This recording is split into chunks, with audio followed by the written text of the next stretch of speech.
Desde o princípio da história da humanidade, o homem já sonhava em voar. Seja efetivamente tentando com máquinas ou acessórios como o pombo de madeira do estudioso grego Árqueras, datado de 400 a.C., ou até mesmo sonhando através de histórias e contos como o de Ícaro, que na mitologia grega saiu da ilha de Creta voando. No vídeo de hoje falaremos sobre 8 formas que o ser humano usou para voar. Eu me chamo Romero e sejam bem-vindos ao canal Poço do Mistério.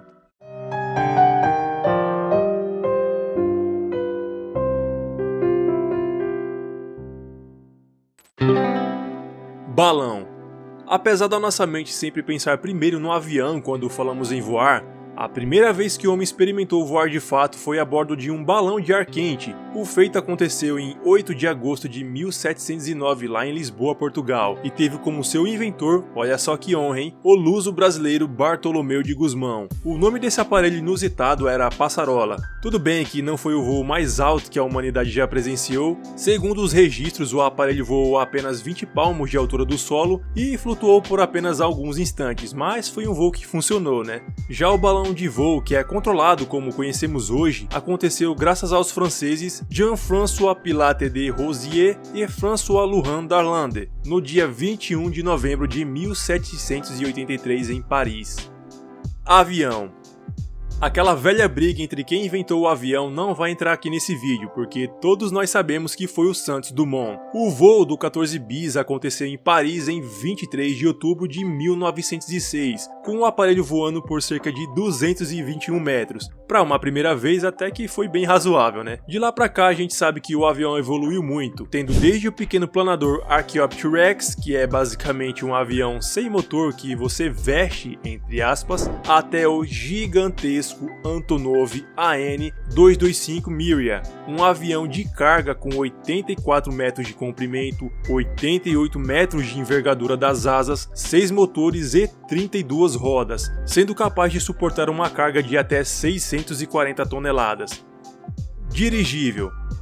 E lá no início do século XX surgiu um novo meio de transporte aéreo, que passou a competir diretamente com os mais luxuosos navios transatlânticos. Eram os dirigíveis, conhecidos também como Zeppelins, que eram basicamente grandes balões controláveis por piloto e com cabines para o transporte de pessoas, como você está vendo aqui no vídeo agora. Esse veículo teve de fato uma grande popularidade no século XX, chegando até mesmo ter linhas aéreas comerciais. Porém, após o grande acidente com Hindenburg em Lakehurst, lá nos Estados Unidos, onde morreram 26 pessoas em um incêndio ainda no ar, os dirigíveis pararam de ser fabricados e também de serem usados como meio de transporte. Mas recentemente a fabricante Hybrid Air Vehicles conseguiu uma autorização para construir o que eles dizem ser o maior dirigível do mundo. O objetivo será oferecer expedições de luxo ecologicamente sustentáveis. Era para ter sido lançado em 2020, mas a gente sabe o que aconteceu naquele ano, né? Deixa aí nos comentários se você voaria em um desses.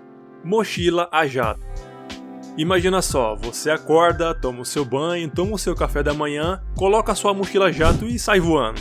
Essa era uma visão futurista da ficção científica do nosso dia a dia lá na década de 20. Esse equipamento acabou se tornando uma realidade só na década de 60, mas não do jeito que os escritores imaginavam. O uso acabou se tornando exclusivo por militares da NASA para missões de locomoção no espaço. Mas um outro problema que existia era o consumo de energia, que tornava praticamente inviável o uso doméstico. Porém, os anos se passaram e a tecnologia avançou, possibilitando que o tão sonhado uso de mochilas a jato se tornasse popular, como é o caso da JB9 Jetpack, que custará cerca de $150 mil e terá uma autonomia de 10 minutos de uso. Eu sei que não parece muito, mas o primeiro modelo na década de 60 durava apenas 30 segundos.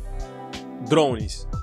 Sim, pessoal, o ser humano já voou em drones e é provavelmente o futuro do transporte urbano, assim como vemos em filmes de ficção científica, por exemplo. E um desses exemplos é o Chang 184, um drone de transporte individual autônomo que está sendo testado exatamente nesse momento. Seu criador viu a necessidade de um transporte por ar mais seguro depois de perder 2 amigos em um acidente de avião. E a nossa Embraer, em parceria com a Uber, que você provavelmente conhece, começará o teste de um drone para até 4 passageiros na Austrália e também nos Estados Unidos em 2022, com uma previsão para uso comercial em até 2026. A ideia é adicionar o veículo como mais uma opção de uso no aplicativo da empresa Uber. Você entra no seu aplicativo, pede o seu drone e aproveita o seu voo. Maravilha, mas o que mais chamou a atenção enquanto eu escrevi esse roteiro, que na verdade não fui eu, foi o roteirista, foi o Flyboard Air, um drone de uso individual que você simplesmente sobe nele e sai voando.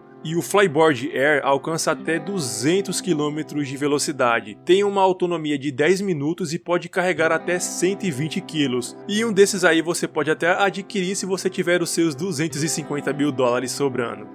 Foguete.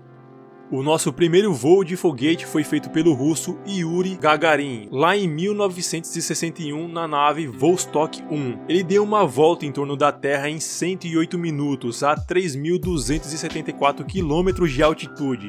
A Vostok 1 era uma nave pequena com apenas 5 metros de comprimento e 2,3 metros de diâmetro. Depois desse rolê todo aí foram os americanos em 1962 e de lá pra cá muitas outras viagens já aconteceram. Claro que não podemos dizer que os foguetes são a forma mais democrática ou mais prática de voo que a humanidade criou, ficando limitada somente aos militares. Asa Delta.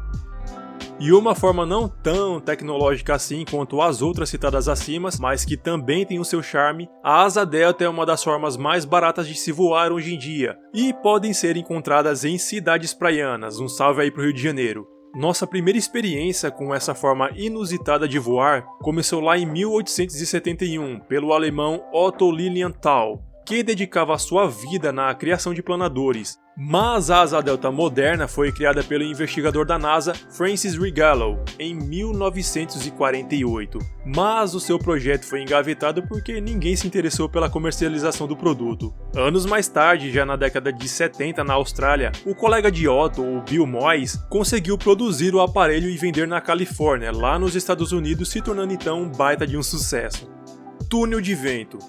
E por fim, os túneis de vento, que foram criados para testar o efeito do movimento de ar sobre objetos sólidos, como projetos de aviões, carros, cápsulas espaciais e etc. Mas acabou ganhando também o uso no treino de paraquedismo.